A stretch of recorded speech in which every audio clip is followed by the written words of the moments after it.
Bonjour à toutes et à tous, je suis très heureuse de vous retrouver pour cette nouvelle édition de Business Africa. Cette semaine dans votre magazine de l'économie et de l'entreprise, nous suivons les progrès de la noix de cajou en Afrique de l'Ouest et aussi ceux de l'écosystème FinTech. Mais tout de suite, voici les titres.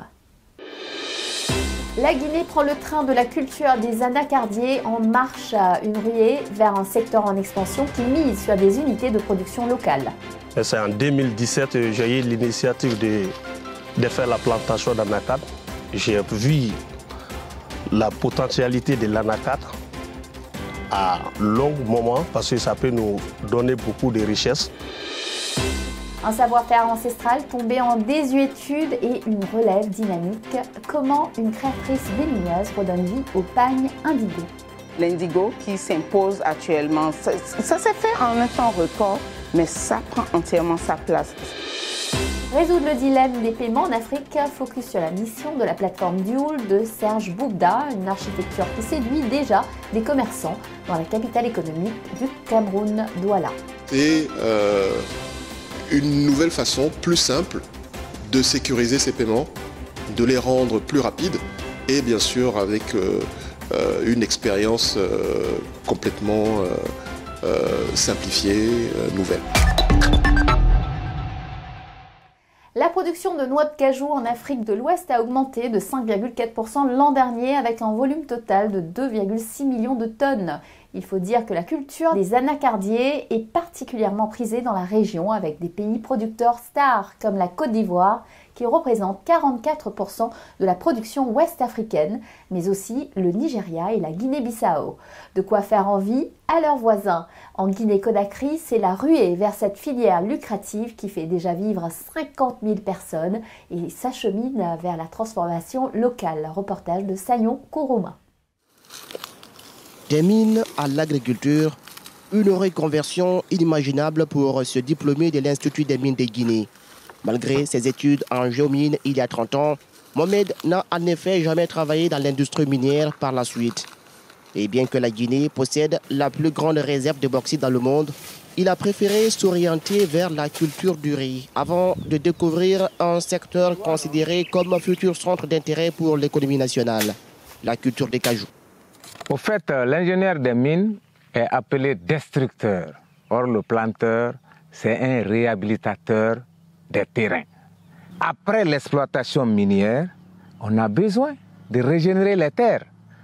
Pour cela, le cajou s'y prête le mieux. Aujourd'hui, nous sommes à près de 30 hectares qui ont atteint cette maturité. Et je ne suis pas seul. À côté de moi, nous sommes aujourd'hui à près de 650 personnes, comme moi, dans la région de Farana. Ce secteur est en pleine expansion en Guinée. 60% des 33 préfectures du pays produisent aujourd'hui l'anacarde. Un secteur qui occupe plus de 60 000 producteurs, notamment dans le nord-ouest du pays à Boké et dans la région de la savane à Cancan. Parmi eux, ce commerçant qui a décidé lui aussi de diversifier ses productions agricoles. Depuis 2 décennies, Fodé tire profit de ce marché lucratif des noix de cajou. J'ai évolué dans le secteur à peu près une vingtaine d'années. C'est en 2017 j'ai eu l'initiative de faire la plantation d'anacarde. J'ai vu la potentialité de l'anacarde à long moment parce que ça peut nous donner beaucoup de richesses. Je me suis dit, pourquoi je suis un acheteur, pourquoi ne pas planter en même temps? L'année passée, chaque hectare m'avait donné 2 tonnes, 2 tonnes. Donc, dans les 10 hectares, ça va dans les 20 tonnes. Pendant les années, je fais le commerce, je ne gagne pas l'intérêt de 20 tonnes là dans le commerce. En Guinée, la production annuelle de noix de cajou est chiffrée à près de 200 000 tonnes par campagne. Et une tonne de noix de cajou est vendue aux alentours de $1000 contre 30 à 40 $ seulement pour la tonne d'alumine. À Boké, où existe une dizaine de sociétés minières, reste la région de production par excellence d'anacarde.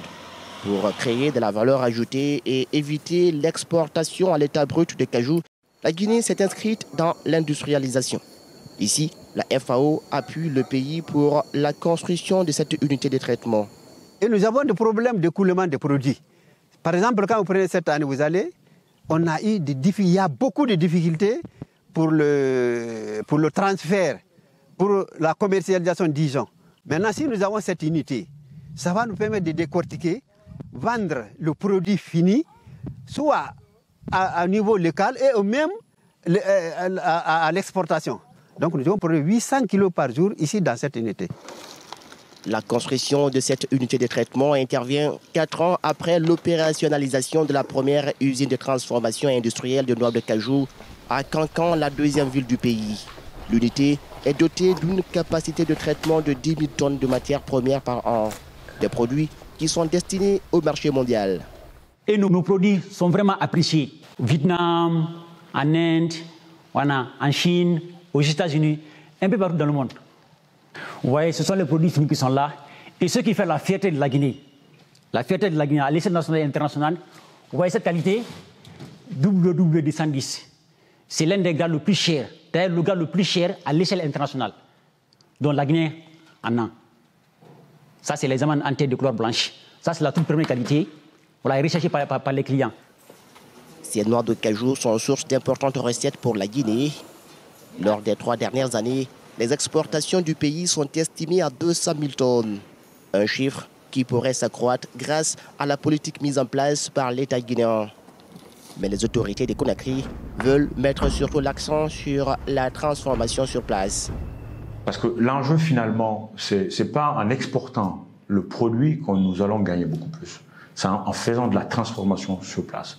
Et pour qu'on puisse réussir cette transformation, il faut que nous soyons capables sur le terrain de regrouper les gens en coopérative, et ce qui nous permettra d'aller chercher de l'argent, d'aller voir des partenaires au développement pour mieux accompagner les acteurs. Et c'est là où nous pourrons véritablement avoir à lutter par exemple contre la pauvreté, à aider les femmes sur le terrain, à mieux travailler, à mieux les accompagner, à mieux les outiller. Figurant dans le top 7 des producteurs d'anacards dans la sous-région, la Guinée ambitionne grand. S'offrir sa part du gâteau sur un juteux marché mondial et pourquoi pas concurrencer le leader régional, la Côte d'Ivoire. C'est du moins le rêve qu'on caresse à Conakry. Dans le plan de mise en œuvre de l'interprofession, il est prévu que l'interprofession se dote de centres de ressources. Le centre de ressources et des centres de recherche au niveau de chaque région qui vont en principe se spécialiser dans le développement de la filière, dans les techniques culturelles, dans les techniques de conservation, les techniques de transformation pour créer de la valeur ajoutée, le plus de valeur ajoutée au niveau local et augmenter la productivité de la Guinée et classer notre pays comme parmi les plus grandes nations de production de la filière de l'anacarde. Classer la Guinée parmi les grandes nations, mais aussi permettre au pays de commercialiser ses amandes de cajou sur le marché africain. Car pour l'heure, le produit guinéen n'est pas exporté en Afrique et ne peut bénéficier du traité de libre-échange. Voilà pourquoi, lors de la 16e édition de la conférence annuelle du cajou de African Cajou Alliance, tenue cette année à Abuja au Nigeria, il a été recommandé de développer des plans marketing. Objectif, renforcer la commercialisation de l'industrie africaine du cajou. Le continent produit aujourd'hui environ 60% des noix de cajou brutes du monde. Une affaire délicate de corruption frappe la Zambie. Le haut fonctionnaire en charge de vérifier les finances de l'État a été arrêté. Le vérificateur général Dick Chichembe est en effet accusé de délits commis entre 2018 et 2021. L'affaire tombe au plus mal pour la Zambie. Vous le savez, le pays est actuellement en pleine discussion avec les créanciers internationaux. Objectif, restructurer une dette extérieure de 12,8 milliards de dollars après son défaut souverain de 2020. Tout ce qui brille n'est peut-être pas de l'or, mais le Botswana entend bien gagner plus d'argent avec ses diamants. Voilà des mois que le pays est plongé dans des négociations avec le diamantaire sud-africain De Beers. Et la tension continue de monter, comme l'a indiqué sans détour le président du Botswana, Mokgweetsi Masisi, en déclarant que son pays voulait, je cite, une part plus importante de nos diamants. En ligne de mire, un rééquilibrage de la répartition des diamants bruts produits dans le pays à l'avantage du Botswana qui n'en perçoit pour le moment que 25%. Zoom maintenant sur une belle couleur, l'indigo, et une tradition vestimentaire oubliée. Dans l'univers du textile africain dominé par le wax, une styliste béninoise est en train de remettre au goût du jour un savoir-faire ancestral. Nadia Ndele, c'est son nom, redonne vie au pagne indigo grâce à de nouvelles techniques de teinture et de dessin. Résultat, des tissus et des modèles qui font fureur dans les boutiques du pays et illustrent la promotion de la consommation locale. C'est un reportage de Didier Solbar. Regardez. Nadia Ndele a dépoussiéré et remis au goût du jour le pagne couleur indigo, communément appelé Elouvor, à Ouida. Ouida est située à 42 km de Cotonou, la capitale économique du Bénin. C'est de là que proviennent la plupart des pagnes indigo que l'on retrouve dans les plus grands ateliers de couture et boutiques de mode à Cotonou. L'indigo fait partie des toiles que nous avions connues dans notre temps d'enfance. Et en grandissant, je me suis rendu compte que ce textile disparaissait de notre champ de vue. Et je me suis dit, au lieu de le laisser mourir de sa plus belle mort, pourquoi ne pas travailler à revaloriser, à redynamiser ce pagne-là? Mais aujourd'hui, nous avons réussi à faire entrer l'indigo dans la garde-robe des soirées de gala. Nous avons réussi à faire rentrer l'indigo dans les tenues qu'on peut porter, aller à une conférence internationale. On a fait rentrer l'indigo dans les gammes de tenues que des artistes peuvent fièrement porter et chanter. Une vraie avancée pour la promotrice. Son combat, entamé depuis 2017, trouve enfin de l'écho auprès des plus grandes maisons de couture de Cotonou. En tout cas, pour l'heure, le pagne indigo, c'est la tendance vestimentaire du moment. L'indigo qui s'impose actuellement, ça s'est fait en un temps record, mais ça prend entièrement sa place. Quand je vois des clients rentrer dans ma boutique, chercher une pièce africaine, chercher le style africain, ah mais qu'est-ce que vous avez? Dès que vous le prenez, ah oui, c'est intéressant ça, oui, ça pourrait le faire pour ma sortie. Mais de plus en plus, je pense que les gens, enfin les consommateurs commencent à faire la part des choses et reviennent plus aux matières créées entièrement en Afrique. Pour satisfaire la très forte demande qui va croissant, la maison de mode du pagne indigo produit environ 2 milliards par mois dans des cuves dont la contenance varie de 2000 à 6000 litres. Et Luvor gagne de plus en plus de terrain en matière de style vestimentaire. Comment je peux dire ça? Ça a été comme je dirais même une révélation. Ma sœur est venue un jour, elle m'a dit, écoute, j'aimerais acheter un peu plus chez toi, tu peux pas proposer autre chose que du pagne? Et donc j'ai pensé, pourquoi pas de l'indigo? Pourquoi pas de l'indigo? Et donc on a acheté de la toile, on a fait des essais sur des motifs, et donc on a commencé à travailler sur l'indigo, et j'ai vu réellement l'impact que ça avait sur la clientèle. Nadia possède la plus grande cuve de la sous-région ouest-africaine. La maison de mode de pagne indigo emploie plus de 20 femmes béninoises. Je porte le pagne indigo en étant fière. Souvent, je dis que chaque pagne que je porte, c'est plus d'une dizaine de personnes qui ont travaillé derrière. Je sais que grâce à mon achat, je fais vivre beaucoup de personnes et donc c'est vraiment avec fierté que je porte le pagne indigo. Pour accompagner la promotion de ce pagne, beaucoup de membres du gouvernement béninois s'habillent en pagne indigo. Ce que je porte, par exemple, c'est une collection couleur indigo, voilà, 2021, voilà. Et notre ministre et les membres du cabinet n'hésitent pas à porter de l'indigo à différentes occasions. C'est très joli, c'est devenu très chic. Le gouvernement l'a toujours soutenu, même de façon institutionnelle. Nous avons été à ses côtés lorsqu'elle organise des événements. Et nous avons des projets qui arrivent. Nous avons des projets avec Nadia pour 2023. Depuis quelques années en Afrique de l'Ouest, de nombreuses initiatives émergent pour promouvoir le consommé local. Ces initiatives visent à freiner la très grande dépendance des pays africains aux produits d'importation dont les volumes devraient encore augmenter d'ici 2025 pour atteindre près de 110 milliards de dollars selon la Banque africaine de développement.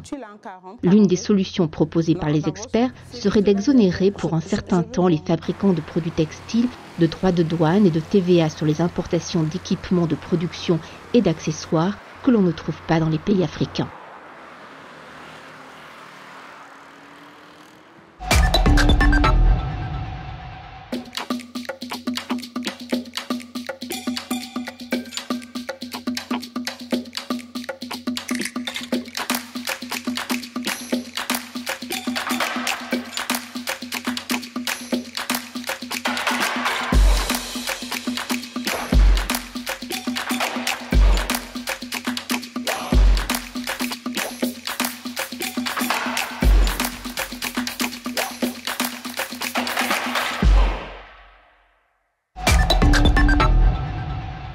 Bienvenue dans la deuxième partie de notre émission. La hausse des prix alimentaires et du carburant à la pompe inquiète de plus en plus les Africains. L'impact plus lointain que pourrait avoir la guerre russo-ukrainienne sur le développement du continent et sur les priorités des donateurs est également à l'esprit des dirigeants politiques. L'un des rares à s'exprimer à ce sujet, le président du Rwanda, Paul Kagame, il a partagé son sentiment sur l'état d'esprit des partenaires de l'Afrique lors d'une récente conférence de presse. Écoutons-le. To be honest, Pour dire les choses franchement, l'Afrique et l'Union africaine doivent y réfléchir très sérieusement. This very seriously and need to have, as a continent, a strategy. Et se doter, en tant que continent, d'une stratégie pour traiter les nombreuses questions découlant de cette situation. That situation. Africa is marginalized. L'Afrique, si je puis dire, est marginalisée. It has no say at all, if I may say, as to what. Elle n'a pas son mot à dire sur ce qui se passe dans cette partie du monde. In that part of the world, it's the big players who. Ce sont les grands acteurs. It's Russia, it's Europe. La Russie, l'Europe, l'Ukraine elle-même, les États-Unis, la Chine, qui font tout ce qu'ils font. Certaines choses que nous comprenons, d'autres que nous ne comprenons pas.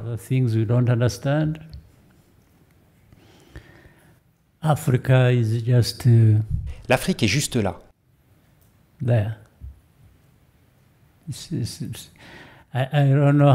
Je ne sais pas comment nous pouvons réformer cela. Nous allons probablement être les plus durement touchés. C'est déjà assez dur, c'est difficile. Les pays connaissent des difficultés dues aux impacts liés à la situation. Les partenaires avec lesquels nous traitions avant la crise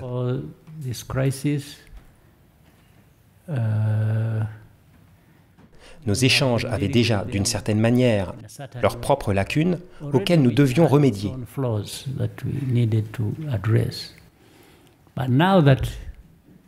Mais maintenant, ces partenaires ne se préoccupent plus de notre sort, et moins de 5% de leur attention se porte sur cette situation. Donc les choses vont malheureusement s'amplifier et certainement s'aggraver. C'était le président du Rwanda, Paul Kagame. La crise du dollar qui se raréfie en Afrique de l'Est affecte maintenant sérieusement le Kenya. Les banques commerciales y sont en effet à court de billets verts et ont limité les achats de leurs clients à 5 000 $ par jour, ce qui handicape les importateurs du pays. Il se développe un marché parallèle illégal alimenté par les secteurs importateurs de devises comme l'hôtellerie et aussi des pénuries de carburant. À l'origine de cette raréfaction du dollar au Kenya, le remboursement de la dette extérieure et les efforts de la Banque centrale pour stabiliser la chute du shilling, la devise nationale. C'est un nouveau pas vers l'inclusion financière au Nigeria. La Banque centrale du pays demande désormais aux banques commerciales d'adopter un standard commun pour partager les informations clients avec des entreprises tierces. Ces entreprises peuvent être des fintechs ou des sociétés d'e-commerce. Il s'agit de développer la finance digitale et de doper les possibilités pour les Nigérians, dont beaucoup ne sont pas bancarisés, d'accéder plus facilement à des emprunts. Et justement, si les banques centrales font un pas en direction du digital en Afrique, c'est aussi en raison de l'expansion impressionnante du nombre de startups de la FinTech. Une progression de 81% entre 2019 et 2021 qui les a fait passer de 311 à 564. Les financements sont à la hauteur de ces ambitions. Exemple avec Duel, cette plateforme de paiement basée au Cameroun, a récolté 2,5 millions d'euros en 2021. Notre correspondant Aboubakar Mounchili s'est plongé dans les sources de son succès. Regardez. Après avoir travaillé en France dans le secteur bancaire et des finances, Serge Boukdar, un Camerounais de la diaspora, est revenu en Afrique pour apporter sa pierre à la construction du continent.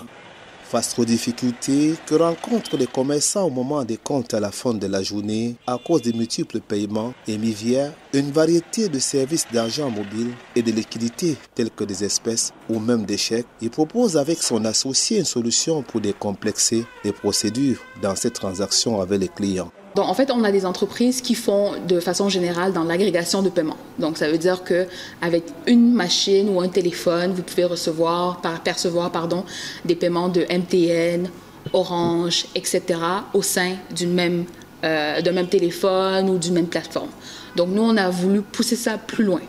Comment on a poussé ça plus loin? C'est une fois que vous avez collecté ces paiements de divers opérateurs mobiles, nous, on vous permet d'utiliser directement ces fonds, on vous permet d'utiliser directement ces fonds pour payer votre réseau de fournisseurs directement et à la fin, une fois que vous avez terminé, vous allez remonter les fonds vers vous. Joule, nom tiré d'un dialecte ouest-africain, est la start-up FinTech qu'il a confondée pour apporter cette solution innovante à ses opérateurs sur le continent à travers une plateforme. Le nom Joule est né pour représenter un produit qui concerne les échanges financiers, et notamment les échanges financiers des commerçants. C'est une nouvelle façon plus simple de sécuriser ces paiements, de les rendre plus rapides et bien sûr avec une expérience complètement simplifiée, nouvelle. C'est ici, à Douala au Cameroun, en plein cœur du quartier Bonapriso, qu'il a implanté en 2015 cette entreprise. Il rêve d'en faire un vaste empire continental. La plateforme et l'application qu'il a créée permettent entre autres aux commerçants d'accepter facilement dans un seul compte les paiements de leurs clients, tout type de paiement électronique, et de pouvoir avec ces fonds payer les fournisseurs ou de transférer des fonds. Une véritable révolution dans le domaine du paiement électronique. Le fait de ne plus manipuler de l'argent, parce que manipuler de l'argent, comme je dis, c'est tout le temps, c'est délicat. Et même déjà sur la qualité des billets, parce que vous venez, on vous donne des faux billets. À la fin de la journée, vous vous rendez compte que vous êtes perdant, vous avez perdu beaucoup d'argent parce que vous avez des faux billets. Et avec ça, vraiment, les risques d'agression sont minimisés parce que quand vous faites le transfert de Joule, le client fait le dépôt, vous initiez le paiement, le client valide et oui, du coup vous recevez l'argent instantanément.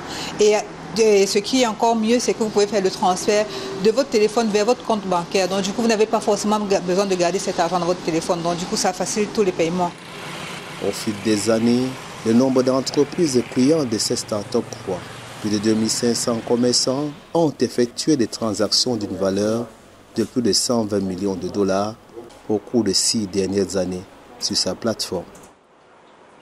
En février 2021, Joule a mené avec succès une opération de levée de fonds de 3,5 millions de dollars. De quoi satisfaire pour cette entreprise une demande sans cesse croissante et attirer de nouveaux investisseurs ou encore faire face à la concurrence sur le marché des paiements digitaux au Cameroun et dans la sous-région Afrique centrale, avec l'interopérabilité désormais possible entre les comptes bancaires et les comptes mobiles. Cet investissement a fait de Joule l'une des startups FinTech les mieux financées d'Afrique francophone, ouvrant ainsi de belles perspectives pour la conquête du reste du continent, avec en main déjà plusieurs stratégies en projet. On a quelques stratégies sur lesquelles on est en train de travailler en ce moment, mais je pense que l'idée générale est vraiment de démarcher également les grandes entreprises pour qu'elles apportent les petits, parce que bien évidemment on est dans un marché où c'est le parrainage est valorisé. D'autres chantiers importants attendent de cette entreprise qui veut gagner le pari de la fourniture de services innovants à un continent en pleine révolution numérique. Parmi ces défis figure l'amélioration des fonctionnalités de la plateforme ainsi que les accords de partenariat internationaux à nouer avec les entreprises et les institutions financières partenaires dans les différents pays africains ciblés. Tout cela dans le respect de la conformité aux différentes réglementations nationales. Voilà, Business Africa, c'est fini pour aujourd'hui. Je vous retrouve la semaine prochaine, même chaîne, même heure, pour Initiative Africa. Je recevrai Sadibou Marang, le directeur Afrique de Reporters sans frontières, qui nous parlera de la situation des médias et des journalistes africains. En attendant, vous pouvez revoir cette émission sur notre site africaoner.com et nous suivre sur nos réseaux sociaux. N'hésitez pas à liker, partager et commenter en utilisant le hashtag Business Africa. Bonne semaine à tous et à la prochaine.